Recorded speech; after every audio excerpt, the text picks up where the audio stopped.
అలా చెప్పాను కదా, రాహుల్ గాంధీ పోయి ఐస్ ఎట్లా ఆడుతున్నాడండి ఇంతకుముందు. వాళ్ళ అమ్మమ్మ భయపడ్డది, వాళ్ళ అయ్య భయపడ్డాడు, ఆయన భయపడ్డాడు.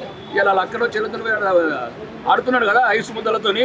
ఈ కాంగ్రెస్ నమ్మము, మాతోనే ఉంటామంటాడు. మిగతా ముస్లిం పార్టీలు కూడా ఏదైతే ఇస్లామిక్ పార్టీలు ఉన్నాయో వాళ్ళు కూడా మా దగ్గరికి వస్తున్నారు. దీవించి ఆశీర్వదించి హ్యాట్రిక్ సాధింపజేశారు. ఎగ్జిక్యూటివ్ పోల్స్ నమ్మకండి. దేశము మనదే, ఈ ధర్మం మనదే, ఈ దేశం తప్ప మనకేం లేదు. ఎట్లయితే భారతదేశంలో ఇప్పుడు దేశ ఎలక్షన్లు హ్యాట్రిక్ సాధించామో, ఇప్పుడు ఏదైతే ఇప్పుడు హర్యానా సాధించామో, ఇప్పటి నుంచి ప్రతి రాష్ట్రంలో హ్యాట్రిక్ సాధిస్తూనే పోతాము. వీళ్ళైతే సిక్స్ కొడుతూనే పోతాం.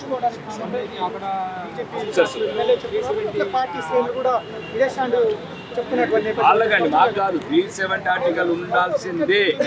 ఒకే దేశంలో 2 జెండాలు, 2 ప్రధానమంత్రులు. ఏంటండి ఇది? ఎవడో పనికిరానోడు పెట్టిపోయిన ఈ యాక్ట్ల గురించి దేశం ఎన్నొద్దులు రక్తం ఓడాలా? ఎంతమంది సైనికుల తలలు తెగిపడాలా? ఎవరైనా బుద్ధి ఉన్నోడికి ఒక్కడికైనా బుద్ధి లేదు. ఇంకా 370 ఆర్టికల్ అంటే ఇది దేశంలో సుభిక్షంగా ఉంది, పక్క దేశాలు కళ్ళెత్తి చూడలేకపోతున్నాయంటే 370 ఆర్టికల్ ఎత్తే వాళ్ళని. ఈరోజు టూరిజం పెరిగింది. అలా చెప్పాను కదా, రాహుల్ గాంధీ పోయి ఐస్ ఎట్లా ఆడుతున్నాడండి ఇంతకుముందు. వాళ్ళ అమ్మమ్మ భయపడ్డది, వాళ్ళ అయ్య భయపడ్డాడు, ఆయన భయపడ్డాడు. ఇలా వాళ్ళ అక్కడ చెల్లుతులు ఆడుతున్నాడు కదా ఐస్ ముద్దలతోని. అవి ఆ కుటుంబానికి ఇచ్చిన గిఫ్ట్ మేము భారతీయ జనతా పార్టీ. ప్రశాంతంగా బతకండి, ఇట్లా ప్రజల మనసులు పాడి చేయకండి. కాబట్టి కల్లోల కాశ్మీరాన్ని ప్రశాంత కాశ్మీర్ అని చేశాము. మళ్ళీ 30 సీట్ల వరకు కాషాయాన్ని తీసుకెళ్ళాము. మళ్ళీ ఇంకా కొద్దిగా వీలైతే కూడా ఇప్పుడు ఇంకా చర్చలు జరుగుతున్నాయి. మిగతా పార్టీలు కూడా అంటున్నారు ఈ కాంగ్రెస్ నమ్మము, మాతోనే ఉంటామంటారు. మిగతా ముస్లిం పార్టీలు కూడా ఏదైతే ఇస్లామిక్ పార్టీలు ఉన్నాయో వాళ్ళు కూడా మా దగ్గరికి వస్తున్నారు.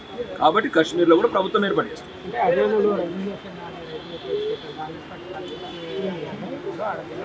రైతు వ్యతిరేక చట్టాలు ఏంటండి? రైతు అనుకూల చట్టాలు అవి. రైతు అనుకూల చట్టాలని వాళ్ళకి ఇప్పుడు అర్థమైంది. దాన్ని బట్టే ఓట్లేసి మమ్మల్ని గెలిపించారు ఆ రైతులే. ఎందుకు నీకు ఇప్పుడు ఏదైతే తెలంగాణ, ఆంధ్రప్రదేశ్లో 12 కోట్ల పాపులేషను, వ్యవసాయ ఆధారితం, ప్రపంచానికి ఎగుమతుల్లో ముందున్న ఈ ఆంధ్రప్రదేశ్, తెలంగాణ ఎందుకు ఒక ఘటన జరగలేదు? మేము ఏం చెప్పామండి? నీ ఏదైతే మొక్కజొన్న ఉందో, నీది ఏదైతే గోధుమ ఉందో, నీది ఏదైతే వరి ఉందో, బియ్యం ఉందో, నీ పొలంలోకి వెళ్ళి చక్కగా అమెజాన్ ద్వారా అమెరికా అమ్ముకో రైతన్నా అని చెప్పినాం. కానీ అక్కడ ఉన్న కొంతమంది హర్యానా లాంటి, పంజాబ్ లాంటి చిన్న రాష్ట్రాల రైతులని, కొందరు వెనక నుండి వాళ్ళని అమాయక రైతు అంటేనే కొద్దిగా అమాయకంగా ఉంటాడు కాబట్టి వాళ్ళు ప్రభావితం చేసి ప్రేరేపించి ఆ ఉద్యమాలకు గుచ్చుకొల్పారు కాబట్టి ఒక రైతులను గౌరవించే పార్టీ. రైతువే రాజు అనే పార్టీ ఒకటే ఉన్నది దేశంలో. ఈరోజు మేము ఇచ్చే సబ్సిడీ కావచ్చు, 3 లక్షల కోట్ల ఏదైతే ఈ వ్యవసాయాధిత పరిశ్రమలకు కావచ్చు, వ్యవసాయదారులకు రుణాలు కావచ్చు, 21 లక్షల కోట్లు, ఇవన్నీ వాళ్ళకి రైతులకు అర్థమైంది కాబట్టి అప్పుడు ఏదైతే మేము ప్రభావితమైనామో కాకుండా ఆ రైతులు ఈరోజు మమ్మల్ని దీవించి ఆశీర్వదించి హ్యాట్రిక్ సాధింపజేశారు. 100%. మా కిషన్ అన్నే కదా అక్కడ జమ్మూ కాశ్మీర్ నాయకత్వం వచ్చింది ఎవరు? మా కిషన్ రెడ్డి గారు, మా రాష్ట్ర అధ్యక్షుడు. అది కూడా ఎందుకు మా ప్రభావితం? మొన్ననే కదా 8 సీట్లు గెలిచినాము. 8 సీట్లలో గెలిచి 8 సీట్ల 7 సీట్లలో సెకండ్ ప్లేస్ ఉన్నాము. తెలంగాణ భవిష్యత్తు, తెలంగాణ ప్రజల భవిష్యత్తు ఈరోజు భారతీయ జనతా పార్టీ మాత్రమే. ఏదైతే మోసపూరిత వాగ్దానాలు చేసి రైతు రుణమాఫీ కావచ్చు, రైతు భరోసా కావచ్చు, మహిళలకు 2500 కావచ్చు, ఇట్లాంటి అన్ని కౌలు రైతులకు కావచ్చు, ఆటో డ్రైవర్లకు కావచ్చు, మొత్తం అన్ని వర్గాలని మోసం చేసి వాళ్ళని ఒక రకంగా వాళ్ళ అమాయకత్వంతో ఆడుకుని కాంగ్రెస్ పార్టీని రేపు ఎలక్షన్ పెడితే 88 సీట్లు వస్తాయంటారండి. మా కాంగ్రెస్ వాదులే చెప్తున్నారు.